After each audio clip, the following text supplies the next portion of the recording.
Asanti Mheshimiwa Koimburi. Eva, askofu na kanisa, Your Excellency our Deputy President, pamoja na mke wako na viongozi ambao tumekuja pamoja. Mimi naitwa Ngogoyo Amonesmas. Mimi ni mbunge kutoka Kajiado North. Kama unajua mahali Professor Saitoti alikuwa mbunge, mimi natoka hapo. Kwanza ni kushukuru Mungu kwa kupata nafasi ya kuwa kanisani. Nimeandamana na naibu wa rais. Na niwashukuru watu wa Juja kwa kuchagua Mheshimiwa Koimburi. Koimburi ni rafiki yangu, nilikuja akipeana basari mara ya kwanza na akifanya Thanksgiving. Nimekuja bakati ingine pia, tulikuja wakati ya baba yake na amekuwa rafiki yangu. Na uzuri ya Koimburi, ukicheza anaweza kukuambia ukweli mbele ya watu. So kama unafanya kitu na Koimburi, hakikisha unafanya kitu mzuri. So ukifanya kitu mbaya Koimburi atasema. Si mnajua yeye ndiye anasemanga ukweli. Lakini kitu mzuri na Koimburi, mambo ya kazi yeye anatia bidii sana. Barabara zake zinapigangwa na wabunge wachache mnajua wa Kiambu, lakini yeye ameweka bidii. Wanaenda kusema ati barabara isitengenezwe itasaidia Koimburi. Hii barabara inasaidia Koimburi. Mkiona barabara imesimama mnajua ni Ishongwa amesimamisha hiyo barabara, sio Koimburi. Si hapo ni sawa? Koimburi ni tik. Mambo mawili. Ya kwanza, sisi kama wafuasi wa naibu wa rais tunaamini tutafanya siasa ya amani. Tunataka siasa ya amani. Na tunaomba rais, hata wewe simamia institutions za serikali zitimize mambo ya amani.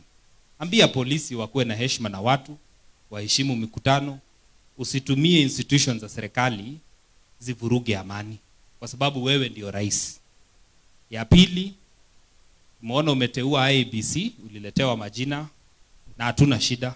Hata kama utaweka Oscar Sudi ni sawa, sisi tuko tayari kwa uchaguzi. We are ready for an election anytime. And we want to meet you in the 2027 election. Sisi hatuna shida utachagua nani, kwa sababu kwa polling station watatuzuia kuchaguana. So let us concentrate on the polling station. Hapo ndio uchaguzi yetu itakuwa. Huko juu hata waweke nani ama nani, wananchi ndio wataamua hapa chini. Na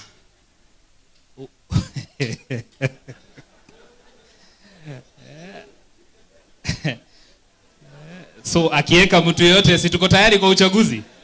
Wangapi wanasema wako tayari kwa uchaguzi hata akiweka nani? Nikienda kumalizia ni vizuri niseme, tukishafanya hayo yote, sisi hatuendi mikutano zile rais anaenda. Pia rais aachane na mikutano zetu. Waache sisi tufanye mambo yetu kwa ama. Tukikuja kanisa ya Full Gospel, guarantee us of our security, because it is a constitutional right that where the deputy president is, lazima mikutano yake iheshimiwe. Na nikienda kumaliza niseme pia, saa nyingine mnashika Koimburi, saa nyingine mnataka kushika Karongo wa Dhangwa. Si mnajua Karongo wa Dhangwa? Na makosa yao kubwa tu ni kwa sababu ati wanapigangwa picha na Rigathi Gachagua. Kama mnataka pia si mkuje mpigwe na yeye, muachane na hawa wawili. Sababu hawa hawajakataza nyinyi kupigwa picha. Si ni kweli? Nikienda kumalizia, kuna wabunge wengi wako kwa viti. Wamuradha, Chongwa, nani. Si mnajua hao? Sisi tutakuwa na candidates wetu pia ambaye watatafuta hizo viti. Tukutane kwa tusishindane kwa mdomo. Na rais wacha kututisha ati kwamba tunasema William Ruto must go. Tunasema lazima aende. Na tutamtoa kwa election. Na usiambie jeshi tuongeleshe. Sisi tunataka uende nyumbani kwa heshima na uende nyumbani kwa uchaguzi ya 2027. Mwenyezi Mungu awabariki na asanteni sana.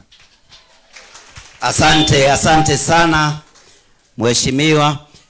Sasa tutoke hapo twende pande ambapo huwa tunakula mboga sana. Pahali tunakula mboga na